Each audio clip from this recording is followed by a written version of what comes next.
The nutrition fallout of school closures, The Hindu. As many as 116 million children, actually, 116 million hungry children, is the number of children we are looking at when we consider the indefinite school closure in India. The largest school feeding program in the world, that has undoubtedly played an extremely significant role in increasing nutrition and learning among school-going children, has been one of the casualties of the COVID-19 pandemic. Comment. The flagship report of the State of Food Security and Nutrition in the World 2020, released by the Food and Agriculture Organization in partnership with other UN organizations, painted a worrying picture, including the impact of COVID-19 on closure of schools and school meals. A real-time monitoring tool estimated that as of April 2020, the peak of school closures, 369 million children globally were losing out on school meals, a bulk of whom were in India. Pressing issue.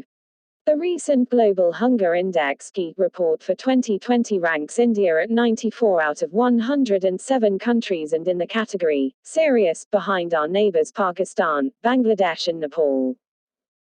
The index is a combination of indicators of undernutrition in the population and wasting, low weight for height, stunting, low height for age, and mortality in children below 5 years of age.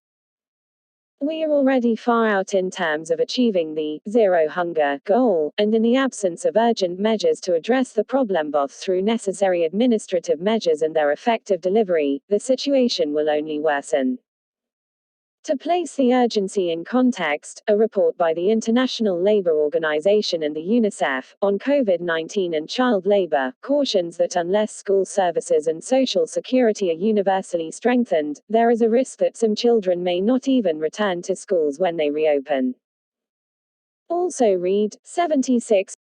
A midday meal in India should provide 450 kilocalories of energy, a minimum of 12 grams of proteins, including adequate quantities of micronutrients like iron, folic acid, vitamin A, etc., according to the Midday Meal Scheme (MDMS) Guidelines, 2006.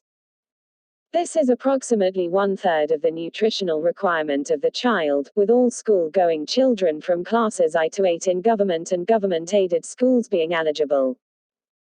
However, many research reports, and even the Joint Review Mission of MDMS, 2015-16 noted that many children reach school on an empty stomach, making the school's midday meal a major source of nutrition for children, particularly those from vulnerable communities.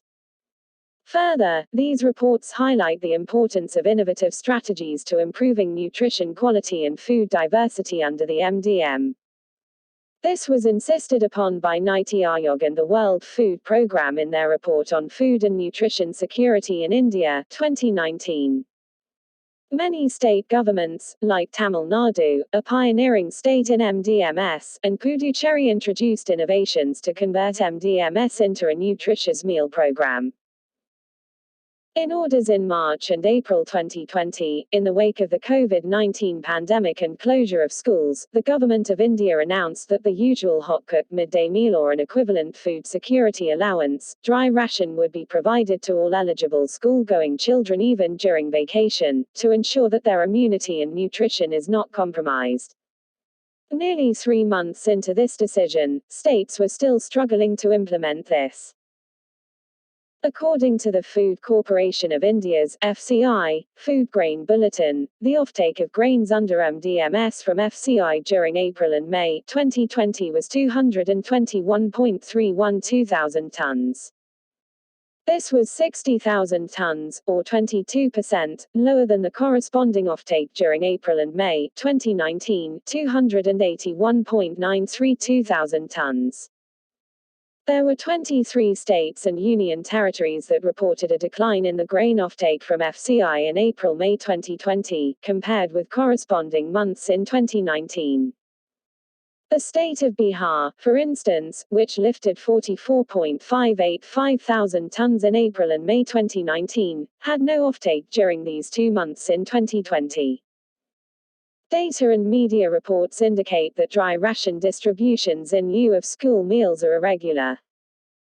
Further, since the distribution of dry rations started only in late May, a few experts, like Dipa Sinha of Ambedkar University, advocating on children's issues, are calling for immediate distribution of the April quota, to which the children are entitled.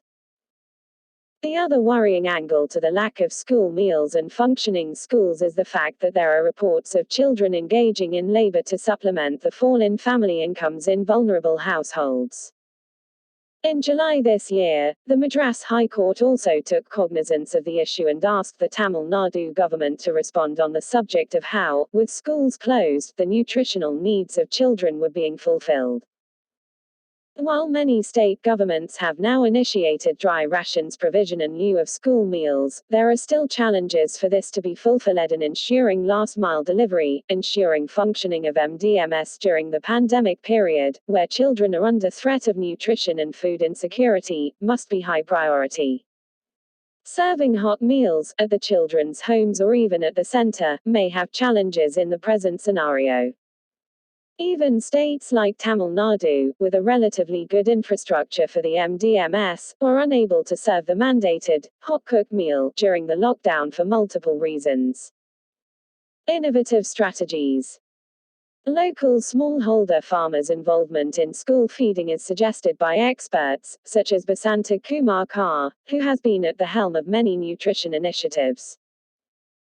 He suggests a livelihood model that links local smallholder farmers with the midday meal system for the supply of cereals, vegetables, and eggs, while meeting protein and hidden hunger needs, which could diversify production and farming systems, transform rural livelihoods and the local economy, and fulfill the Atmanirvar Poshan, nutritional self-sufficiency, agenda. The COVID-19 crisis has also brought home the need for such decentralized models and local supply chains. There are also new initiatives such as the School Nutrition Kitchen Garden under MDMS to provide fresh vegetables for midday meals. Besides ensuring these are functional, what can be done, in addition, is provide hot meals can be provided to eligible children with a plan to prepare and distribute the meal in the school midday meal center. This is similar to free urban canteens or community kitchens for the elderly and others in distress in states like Odisha. Also, adequate awareness about the availability of the scheme is needed. Thirdly, locally produced vegetables and fruits may be added to the MDMS, also providing an income to local farmers. Besides, distribution of eggs where feasible, and where a state provision is already there, can be carried out. Most of all, the missed midday meal entitlement for April may be provided to children as dry ration with retrospective effect. Across the country and the world, innovative learning methods are being adopted to ensure children's education outcomes. The GI report calls for effective delivery of social protection programs. With continuing uncertainty regarding the reopening of schools, innovation is similarly required to ensure that not just food, but nutrition is delivered regularly to millions of children. For many of them, that one hot-cooked meal was probably the best meal of the day. Bhavani RV has contributed to this article. The authors work with the MS. Swaminathan Research Foundation.